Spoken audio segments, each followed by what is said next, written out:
بسم اللہ الرحمن الرحیم، سورۃ الکہف، آیت نمبر 1۔ الحمد، تمام تعریف، للہ اللہ کے لیے ہے، الذی جس نے انزل نازل کی، علی عبدہ اپنے بندے پر، کتاب،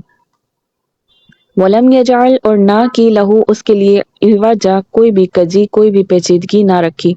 قیماً قائم رکھنے والی ہے، لینذر تاکہ ڈرائے، بأساً عذاب، شدیداً سخت، من لدنہ اس کے پاس سے، ویبشر اور بشارت دے، مؤمنین مومنوں کو، الذین وہ لوگ جو یعملون عمل کرتے ہیں، صالحات اچھے عمل، ان لہم یہ کہ ان کے لیے، اجرا حسنا اچھا ثواب ہے، ماکثین رہنے والے ہیں، فیہ اس میں، ابدا ہمیشہ ہمیشہ، وینذر الذین اور ڈرائے ان لوگوں کو، قالوا جو کہتے ہیں، اتخذ اللہ بنا لیا اللہ نے، ولدن اولاد، ما لہم نہیں، لہم ان کو، بھی ساتھ اس کے، من علم کوئی بھی علم، ولا اور نہ، لآبائہم ان کے باپوں کو اس کا علم تھا، کبرت بڑی ہے، کلمۃ بات، تخرج جو نکلتی ہے، من افواہہم ان کے منہوں سے، ان یقولون نہیں کہتے، الا کذبا مگر جھوٹ ہی کہتے ہیں۔ اچھا، پہلی آیت میں ہم نے کیا پڑھا؟ یعنی تمام تعریفیں اسی اللہ کے لیے ہیں جس نے اپنے بندے پر یہ قرآن نازل کیا اور اس میں کوئی کسر باقی نہ چھوڑی۔ یعنی اللہ تعالیٰ کے مستحق حمد و ثنا ہونے کی ایک وجہ یہ ہے کہ اس نے ایسی کتاب نازل فرمائی ہے جو اپنے تمام مطالبے صاف صاف بیان کرتی ہے، نہ اس کے مطالبوں میں کوئی اونچ نیچ ہے، نہ ہی اس میں پیش و خم ہے، اور نہ اس کے انداز بیان میں کوئی پیچیدگی یا الجھاؤ ہے۔ اس کے بعد فرمایا بلکہ وہ ہر طرح سے ٹھیک ٹھیک رکھا، قیما لینذر بأسا شدیدا من لدنہ، یعنی تاکہ اپنے پاس کی سخت سزا سے ہوشیار کر دے اللہ تعالیٰ، اور ایمان لانے اور نیک عمل کرنے والوں کو خوشخبریاں سنا دے، ان کے لیے بہترین بدلہ ہے۔ یعنی قیمن کی جو لفظ ہے، یہ اس کے بہت وسیع معنی ہے۔ ایک معنی تو جو ترجمے سے واضح ہو گیا، دوسرا معنی یہ ہے کہ سابقہ آسمانی کتابوں کے لیے ایک معیار ہے، ایک کسوٹی کا کام دیتی ہے۔ ایک تو اس میں پرانی تعلیمات کا خلاصہ موجود ہے، دوسرا یہ کہ یہ کتاب سابقہ کتابوں کی صرف صحیح اور منزل من اللہ مضامین کی تصدیق کرتی ہے، اور اگر کہیں تضاد ہوگا تو وہ اہل کتاب کی تحریف لفظی یا معنوی کی وجہ سے ہوگا، جو انہوں نے اپنی طرف سے اضافہ کیا ہوگا۔ یعنی اس کتاب کا بھی اور اسی طرح آسمانی کتابوں کی تعلیم کا بھی لب لباب یہی قرآن ہے۔ قیامت یقیناً آنے والی ہے، ہر کتاب میں یہ بات ذکر کی گئی، اس دن تمام لوگوں کو ان کے اچھے برے اعمال کا بدلہ ضرور ملنے والا ہے، تو لہٰذا ہر شخص کے لیے لازم ہے کہ وہ اللہ کے حضور جواب دہی کی وجہ سے اس دنیا میں اللہ سے ڈرتے ہوئے اپنی زندگی بسر کرے، اور جو اللہ کے فرما بردار بن کر رہیں انہیں جنت اور دائمی خوشیوں کی بشارت بھی دیتی ہے۔ پھر اگلی آیت میں ماکثین فیہ ابدا، جس میں وہ ہمیشہ رہیں گے، یعنی جس جنت کا ان سے وعدہ ہے ہمیشہ کی زندگی، وہ اس میں ہمیشہ رہیں گے۔ وَيُنذِرَ الَّذِينَ قَالُوا اتَّخَذَ اللَّهُ وَلَدًا، اور ان لوگوں کو بھی ڈرائے جو کہتے ہیں کہ اللہ تعالیٰ اولاد رکھتا ہے۔ اب یہ اللہ کی اولاد رکھنے والے کون سے فرقے مراد ہیں، کون یہ کہتے ہیں؟ تو اس میں ہم نے پڑھا تھا عیسائی ہیں جو عیسیٰ علیہ السلام کو اللہ کا ابن اللہ ہونے کا عقیدہ ہے ان کا، اور یہ اس عقیدے کو لازمی جز قرار دیتے ہیں۔ پھر مشرکین مکہ ہے، مشرکین مکہ بھی جنہوں نے اللہ کے لیے بیٹوں کی بجائے کئی بیٹیاں تجویز کر رکھی ہیں، جیسے لات، عزا، منات وغیرہ، اور یہود بھی جو سیدنا عزیر علیہ السلام کو اللہ کا بیٹا کہتے ہیں، نعوذ باللہ۔ تو قرآن کے نزول کا مقصد عام لوگوں کو ڈرانا تو ہے ہی، اور خاص طور پر ان لوگوں کو ڈرانا بھی مراد ہے جو اللہ کے لیے اولاد کو تجویز کرتے ہیں۔ مَا لَهُم بِهِ مِنْ عِلْمٍ وَلَا لِآبَائِهِمْ، در حقیقت نہ تو خود انہیں اس بات کا علم ہے، نہ ان کے باپ دادوں کو۔ یہ بہت بڑی تہمت ہے جو ان کے منہ سے نکل رہی ہے، اور سراسر جھوٹ بک رہے ہیں، کیونکہ اللہ کے لیے اولاد قرار دینا انتہائی گستاخی کی بات ہے، اور یہ ایسی بات ہے جس کا الہامی کتابوں کی سچی تعلیم میں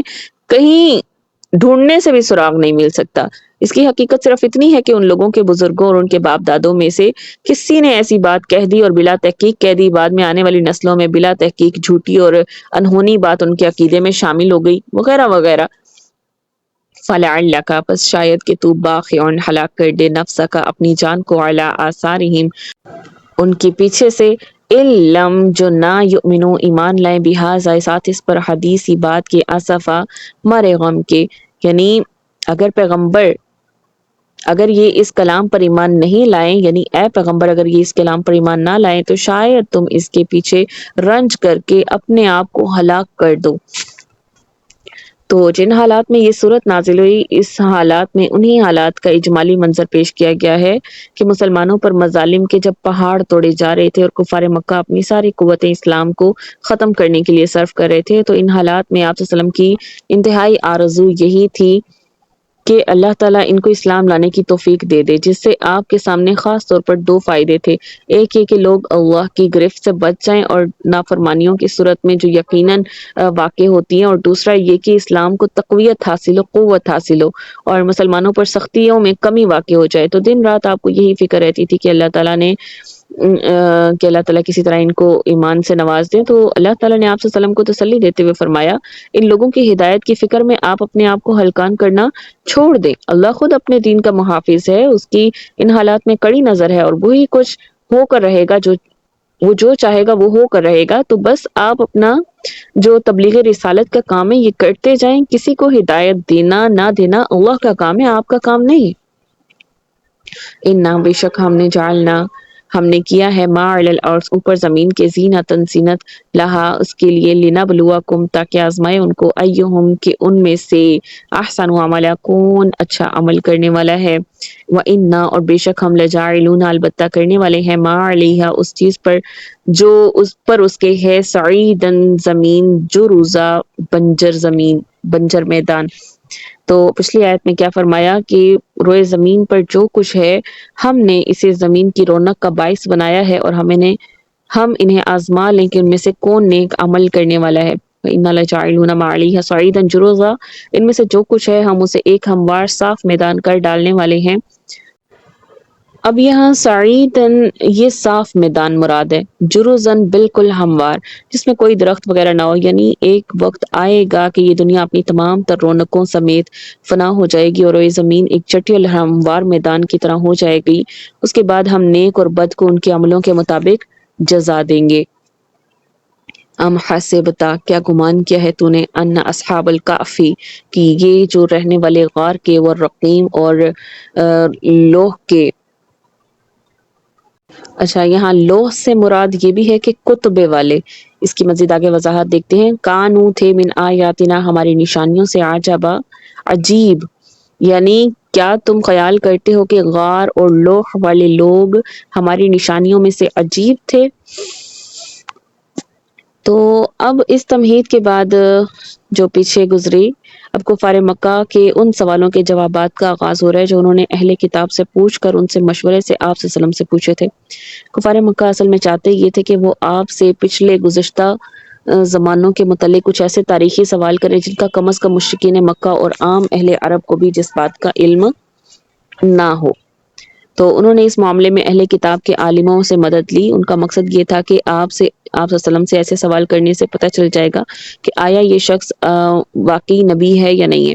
اگر یہ جواب نہ دے سکے تو اس کا جھوٹا ہونا ثابت ہو جائے گا، اور اگر درست جواب دیتے تو معلوم ہو جائے گا کہ اس کے پاس واقعی کوئی علم غیب کا ذریعہ موجود ہے۔ تو ان سوالوں سے دراصل ان کا مقصد آپ صلی اللہ علیہ وسلم کی نبوت کا امتحان لینا تھا۔ تو اہل کتاب نے جو سوالات قریش مکہ کو بتائے ان میں سر فہرست اصحاب کہف کا قصہ تھا، پھر دوسرے نمبر پر قصہ موسیٰ علیہ السلام اور خضر علیہ السلام کا قصہ، اور پھر تیسرے نمبر پر ذوالقرنین کا قصہ تھا۔ تو بعض روایات کے مطابق دوسرا سوال قصہ موسیٰ علیہ السلام اور خضر علیہ السلام کے بجائے روح کے متعلق تھا، جس کا ذکر ہم نے سورہ بنی اسرائیل میں پوچھا نا کہ یسألونک عن الروح، کہ وہ روح کے متعلق آپ سے سوال کرتے ہیں۔ تو یہ بات اس لیے درست معلوم نہیں ہوتی کہ ان دونوں صورتوں کے نزول کے درمیان ایک بہت لمبی مدت ہے۔ پھر اللہ تعالیٰ نے ان تین سوالوں کا جواب ہی نازل نہیں فرمایا، بلکہ ایسے امور کے بھی ساتھ ساتھ وضاحت کر دی جو انسانی ہدایات کے لیے بہت ضروری تھی، جیسے کہ قرآن کریم کے انداز بیان کی خاصیت یہ ہے کہ ان میں قصوں کو اس انداز سے بیان کیا جاتا ہے جو بہت حد تک قریش مکہ کے حالات سے مطابقت رکھتے ہوتے ہیں۔ تو اب کہف اور رقیم کے معنی کیا ہیں؟ یہاں پر ہے نا کہف و رقیم، غار اور لوح والے۔ تو کہف کسی پہاڑی کی اس کھوج کو کہتے ہیں، اس اندرونی حصے کو کہتے ہیں جو کھلا ہو، کشادہ ہو۔ اگر تنگ ہو تو اسے غار کہیں گے، کھلا ہے تو کہف، اگر تنگ ہو تو اسے غار کہتے ہیں، اور رقیم یہ مرقوم کے معنی میں ہے، یعنی یہ اصحاب کہف یکدم معاشرے سے غائب ہو گئے اور تلاش کرنے کے باوجود بھی ان کا پتہ نہ چل سکا، تو ان جو اس وقت سرکاری عہدوں پر جو فائز تھے انہوں نے ان کے نام جو تھے وہ اپنے پاس رقم کر لیے تھے، جس طرح مجرموں کے نام جو ہوتے ہیں اور ان کے پتے جو ہوتے ہیں وہ قلم بند کر لیے جاتے ہیں جو مدتوں حکومت کے ریکارڈ میں رہتے ہیں، تو بالکل اسی طرح تھا۔ تو بعض لوگوں کے خیال کے مطابق یہ نام اس وقت ریکارڈ کیے گئے تھے جب لوگوں کو ان کا پتہ چل گیا اور ان کا چرچا عام ہو گیا، تو یہ لوگ دوبارہ اس غار میں داخل ہو گئے، تو لوگوں نے ان کے نام اور پتے وغیرہ لکھ کر غار سے باہر جو تھا وہ کتبہ لگا دیا تھا اور ان کے مختصر حالات بھی اس پر لکھ دیے تھے۔ تو غار والوں کا قصہ چونکہ باعث بعد الموت، موت کے بعد زندہ ہونے پر ایک واضح دلیل تھا اور یہ خلاف عادت کام تھا، لہٰذا اس قصے کا آغاز ہی اس جملے سے کیا گیا کہ کیا آپ یہ سمجھتے ہیں کہ یہ قصہ اللہ کی حیران کن نشانیوں میں سے ایک بڑی نشانی تھی، جبکہ حقیقت یہ ہے کہ اللہ کی دوسری نشانیاں اس واقعے سے بہت زیادہ حیران کن ہیں جو کائنات میں ہر طرف بکھری ہوئی ہیں اور خود ان کی اپنی جانوں کے اندر بھی موجود ہیں۔ اللہ تعالیٰ جو کچھ پہلے تحقیق کر چکا اس کے مقابلے میں مر کر زندہ ہونا اس کے لیے بہت آسان اور حقیر شے ہے، یعنی اللہ تعالیٰ نے جو کچھ بھی تخلیق کیا ہے اتنا عجیب و غریب ہے کہ مر کر دوبارہ زندہ ہونا اس کے سامنے بہت آسان ہے اور بہت حقیر شے ہے۔ پھر اگلی آیت میں کیا فرمایا، اذ اول فتیتو، جبکہ اوا جگہ پکڑی، فتیتو ان جوانوں نے، الی الکہف غار کی طرف، فقالو تو کہا انہوں نے، ربنا اے ہمارے رب، آتنا دے ہم کو، من لدن کا اپنے پاس سے، رحمتن رحمت، وہیئ اور تیار کر، لنا ہمارے لیے، من امرنا اپنے من سے، امرنا ہمارے کاموں میں سے، رشدا بھلائی کا سامان، یعنی وہ جب وہ جوان غار میں جا رہے تھے تو کہنے لگے اے ہمارے پروردگار ہم پر اپنے پاس سے رحمت نازل فرما اور ہمارے کام میں درستگی کے سامان مہیا کر۔ تو عام روایات اور قرآن کے اشارے کے مطابق یہ نوجوان جو تھے یہ 7 تھے، توحید پرست تھے اور عیسائی مذہب سے تعلق رکھتے تھے، جبکہ ان کے معاشرے میں ہر طرف شرک اور بت پرستی کا دور دورہ تھا۔ اس وقت جو رومی بادشاہ تھا اور دقیانوس یہ خود بت پرست اور مشرک تھا، عیسائیوں پر ظلم و ستم ڈھانے کے معاملے میں اس کا جو عہد تھا یعنی اس کی جو حکومت تھی یہ بہت بدنام تھی۔ تو ان دنوں میں عیسائیوں کا جو عقیدہ تھا تثلیث کا وہ ابھی واضح نہیں ہوا تھا، یعنی 3 خداؤں کا جو عقیدہ تھا یہ ابھی وضع نہیں ہوا تھا، یہ ابھی اس کا کوئی نام و نشان نہیں تھا۔ تو یہ عقیدہ مدتوں بعد 4 صدی عیسوی میں یہ رائج ہوا تھا۔ تو ان ایام میں عیسائی جو تھے ابھی توحید پرست ہی تھے۔ اب ان نوجوانوں نے جب دیکھا کہ توحید پرستوں پر کس طرح سختیاں کر کے انہیں شرک اور بت پرستی پر مجبور کیا جا رہا ہے یہ 7 لوگوں نے، تو انہوں نے اپنے ایمان کی حفاظت کے لیے مناسب سمجھا کہ لوگوں کی نظروں سے روپوش ہو جائیں، تو انہوں نے ایک پہاڑ کی طرف ایک کھلی غار میں اپنے آپ کو چھپا لینے پر اتفاق کیا، اپنا گھر بار چھوڑ کر منتخب کردہ غار میں پناہ لے لی اور یہ طے کیا کہ ہم میں سے باری باری ایک شخص اپنا بھیس بدل کر شہر جایا کرے، وہاں سے کچھ کھانے کو بھی لے آیا کرے اور وہاں اپنے متعلق لوگوں کی جو باتیں ہو رہی ہیں وہ بھی چہ گوئیاں ان کو بھی سنایا کرے اور موجودہ صورتحال سے باقی ساتھیوں کو بھی آگاہ کرتا رہے۔ ساتھ ہی ساتھ وہ اللہ سے دعا بھی کرتے جاتے تھے کہ ہمیں اس معاملے میں ثابت قدم رکھ اور ہم پر اپنی رحمت نازل فرما اور ہمیں صحیح رہنمائی کے سامان بھی مہیا کر۔ فَضَرَبْنَا پس پردہ مارا ہم نے، علی اوپر، آذانہم ان کی کانوں پر، فی الکہف غار میں، سنین عددا کتنے سالوں تک، نیند کا پردہ یعنی ان کو سلائے رکھا، ہم نے غار میں کئی سال تک ان کے کانوں پر نیند کا پردہ ڈالے یعنی ان کو سلائے رکھا، ثم بعثناہم پھر ہم نے ان کو جگایا، لنعلم تاکہ ظاہر کریں ہم، ای الحزبین کون سا دونوں جماعتوں میں، احصا خوب گننے والا ہے، لما اس شے کو، لبثو جمے رہے یا رہے تھے، آمدہ مدتوں۔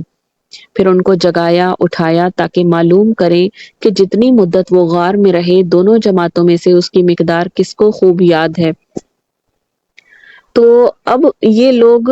غار میں داخل تو اس نیت سے ہوئے تھے کہ آہستہ آہستہ دن بدن ان میں سے کوئی شخص بھیس بدل کر جائے گا اور کھانے پینے کا سامان لایا کرے گا اور یہ معلوم کیا کرے گا کہ اب ان کے متعلق لوگوں میں کیا چرچا ہو رہا ہے اور حالات کس رخ پر جا رہے ہیں۔ مگر ہوا یہ کہ جب یہ لوگ اللہ سے دعا کرتے ہوئے غار میں داخل ہوئے تو آرام کرنے کی خاطر وہاں لیٹ گئے،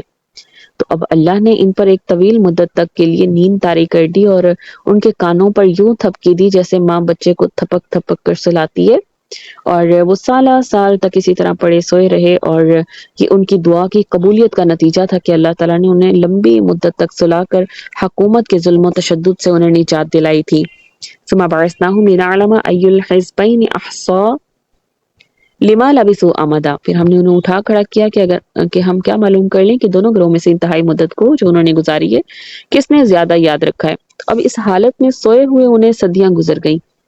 پھر جب اللہ نے چاہا انہیں بیدار کیا، بیدار کرنے کے بعد ان کا آپس میں پہلا سوال یہ تھا کہ ہم کو اس حالت میں سوئے ہوئے کتنا عرصہ ہوا ہوگا۔ اس مدت کی تعیین میں ان کے درمیان اختلاف واقع ہو گیا، اس لیے کہ ان کے پاس یہ مدت معلوم کرنے یا اس کو تعین کرنے کا کوئی ذریعہ ہی نہیں تھا سوائے اس کے کہ وہ دھوپ سے وقت کے متعلق کچھ اندازہ لگا سکیں۔ نحن نقص، ہم بیان کرتے ہیں، علیک تمہارے اوپر، نبأہم قصہ ان کا، بالحق کی حق کے ساتھ، انہم بے شک وہ فتیۃ کئی نوجوان تھے، آمنو ایمان لائے تھے، بربہم اپنے رب پر، وزدناہم اور زیادہ کی تھی ہم نے، ہدا ان کو ہدایت، یعنی ہم نے ان کو اور زیادہ ہدایت دی تھی۔ ہم ان کے حالات ان سے صحیح صحیح بیان کرتے ہیں، وہ کوئی جوان تھے جو اپنے پروردگار پر ایمان لائے تھے اور ہم نے ان کو بہت زیادہ ہدایت دی تھی۔ تو مزید رہنمائی سے مراد اپنے ایمان پر ڈٹ جانا ہی ہے نا، وزدناہم، اور زیادہ کی تھی ہم نے ان پر ہدایت، تو زیادہ رہنمائی سے مراد کہ اپنے ایمان پر ڈٹ جانا ہے۔ تو اگلی آیت میں ان کے اعلان سے معلوم کیا ہو رہا ہے کہ انہیں زبان سے کفر اور شرک کا کلمہ کہنا اس قدر دشوار تھا کہ انہوں نے ایسی بات کہنے پر اپنا گھر بار اور کاروبار چھوڑنے کو ترجیح دی تھی اور سوسائٹی کی نظروں سے اپنے آپ کو چھپا لیا تھا۔ وَرَبَطْنَا، اور باندھ دیا ہم نے، عَلَىٰ قُلُوبِهِمْ ان کے دلوں پر، اذ قاموا جب کھڑے ہوئے، فقالوا پس کہا انہوں نے، ربنا اے ہمارے رب،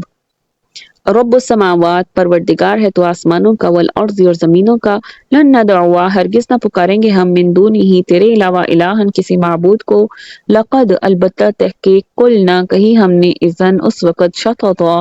زیادہ بات، ہؤلائی اس قومنا اس ہماری قوم نے، اتخذوا بنا لیے ہیں، من دونہ سوائے اس کے، آلہہ معبود، لولا کیوں نہیں، یاتون لاتے، علیہم اوپر ان کے، بسلطان دلیل، بین ظاہر، فمن ازلم پس کون ہے بہت ظالم، ممن افترا اس شخص سے جو باندھ لے، علی اللہ اللہ پر، کاذبا جھوٹ باندھ لے، یعنی ان ہماری قوم کے لوگوں نے اس کے سوا اور معبود بنا رکھے ہیں، بھلا یہ ان کے اللہ ہونے پر کوئی کھلی دلیل کیوں نہیں لے آتے؟ تو اس سے زیادہ ظالم کون ہے جو اللہ پر جھوٹ گھڑتا ہے۔ وَإِذِ اعْتَزَلْتُمُوهُمْ اور اس جب اعْتَزَلْتُمُوهُمْ کنارہ کر لیا تم نے ان سے، وَمَا يَعْبُدُونَ اور اس چیز سے جو اس کی وہ عبادت کرتے تھے، إِلَّا اللَّهَ سوائے اللہ کے، فَأْوُوا پس جگہ پکڑو، إِلَى الْكَهْفِ غار کی طرف، يَنشُرْ لَكُمْ پھیلائے تمہارے لیے، ربکم تمہارا رب، من رحمتہ اپنی رحمت سے، وَيُهَيِّئْ اور تیار کرے، لکم تمہارے لیے، من امرکم اب تمہارے کام سے، مرفقا آرام کا سبب۔ اور جب تم نے ان مشرکوں سے اور جن کی یہ اللہ کے سوا عبادت کرتے ہیں ان سے کنارہ کر لیا، تو غار میں چل رہو، تمہارا پروردگار تمہارے لیے اپنی رحمت وسیع کر دے گا اور تمہارے کاموں میں آسانی کے سامان مہیا کرے گا۔ جس زمانے میں ان توحید پرست نوجوانوں نے غار میں پناہ لی تھی، اس وقت شہر افسس جس کے یہ لوگ باشندے تھے، ایشیائے کوچک میں بت پرستی اور جادوگری میں سب سے بڑا مرکز تھا۔ تو وہاں پر ایک ڈائنا دیوی کا ایک عظیم الشان مندر تھا جس کی شہرت تمام دنیا میں پھیلی ہوئی تھی، دور دور سے لوگ اس کی پوجا پاٹ کے لیے آتے تھے۔ وہاں کے جادوگر، عامل، فال نکالنے والے، تعویذ لکھنے والے دنیا بھر میں مشہور تھے۔ شام، فلسطین اور مصر تک ان کا کاروبار چلتا تھا، اور اس کاروبار میں یہودیوں کا ایک اچھا خاصا حصہ تھا جو اپنے فن کو سیدنا سلیمان علیہ السلام کی طرف منسوب کرتے تھے۔ شرک اور اوہام پرستی کے اس ماحول میں توحید پرستوں کا جو حال ہو رہا تھا اس کا اندازہ اس فکرے سے کیا جا سکتا ہے، اگلے رکوع میں آئے گا کہ اگر انہیں ہم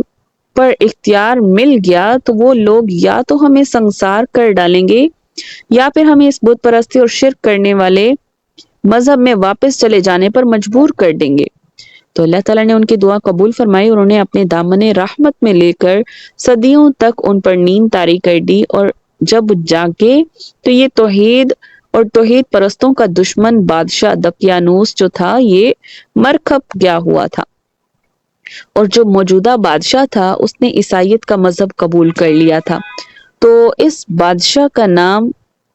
تھا تھیوڈوسس ثانی بتایا جاتا ہے۔ اس کے دور میں پوری رومی سلطنت نے عیسائیت کا مذہب قبول کر لیا تھا۔ تو اب توحید پرستوں پر کوئی ایسی سختی نہیں رہی تھی جو دقیانوس کے زمانے میں ہوا کرتی تھی۔ وَا تَرَا، اور تو دیکھے، شمس سورج کو، اذا جب طلعت طلوع ہوتا ہے، تزاورو جھک جاتا ہے، عن کہفہم غار ان کے سے، ذات الیمین دائیں طرف سے، وَإِذَا غَرَبَتْ، اور جب غروب ہوتا ہے، تقرضہم کترا جاتا ہے ان سے، ذات الشمال بائیں طرف، وہم اور وہ فی فجوۃ بیچ کشادہ میدان کے ہیں، ذالک یہ من آیات اللہ اللہ کی نشانیوں سے ہے، وَمَن یہد اللہ جس کو ہدایت کرے اللہ، فہو المہتد پس وہی ہے ہدایت پانے والا، وَمَن یضلل اور جس کو گمراہ کر دے، فلن تجد لہ تو نہیں ہے اس کے لیے، ولیا مرشدا دوست کوئی راہ بتانے والا۔ اچھا، پچھلی آیت میں وَتَرَى الشَّمْسَ إِذَا طَلَعَتْ تَزَاوَرُ عَنْ كَهْفِهِمْ ذَاتَ الْيَمِينِ، آپ دیکھیں گے کہ آفتاب جو سورج ہے وہ بوقت طلوع ان کے غار سے دائیں جانب کو جھک جاتا ہے اور غروب ہوتے وقت ان کی بائیں جانب کترا جاتا ہے، اور وہ اس غار کی پوشیدہ جگہوں میں ہے۔ تو اب اس غار کا منہ جو ہے وہ شمال کی جانب تھا، اور دوسری طرف کچھ چھوٹے چھوٹے سوراخ تھے، لیکن وہ اتنے تنگ تھے کہ ان میں سے آدمی گزر نہیں سکتا تھا۔ اس طرح غار میں ہوا کی آمد و رفت بھی رہتی تھی، اور یعنی انجانے سے یا گزرتے ہوئے سورج کی ڈھلوان سے سورج کی روشنی اور دھوپ بھی اندر پہنچتی جاتی تھی سورج کی حرکات سے، لیکن اس کا دایاں شمال جو تھا، اس کا جو دہانہ تھا وہ شمال کی جانب تھا، تو دھوپ کی شدت اور اس کی سختی سے یہ لوگ بالکل محفوظ تھے۔ سانس لینے کے لیے جس قدر تازہ ہوا یا آکسیجن کی ضرورت تھی وہ بھی انہیں مہیا ہو رہی تھی، اور صحت کے لیے جتنی دھوپ ضروری تھی وہ بھی چھوٹے چھوٹے سوراخوں سے اندر پہنچ جاتی تھی۔ یعنی اللہ تعالیٰ کا ان توحید پرستوں کو ایسے ہی غار کی جانب رہنمائی کر دینا، پھر انہیں صدیوں تک سلائے رکھنا، یہ باتیں اللہ کی قدرت کاملہ سے تعلق رکھتی ہیں۔ اس طرح اللہ نے انہیں راہ ہدایت پر ثابت قدم رکھا۔ بلا شبہ جو شخص راہ ہدایت پر ڈٹ جانے کا عزم کر لیتا ہے تو اللہ اس کے لیے کوئی راہ پیدا فرما دیتا ہے جس سے اس کی مشکل آسان ہو جاتی ہے۔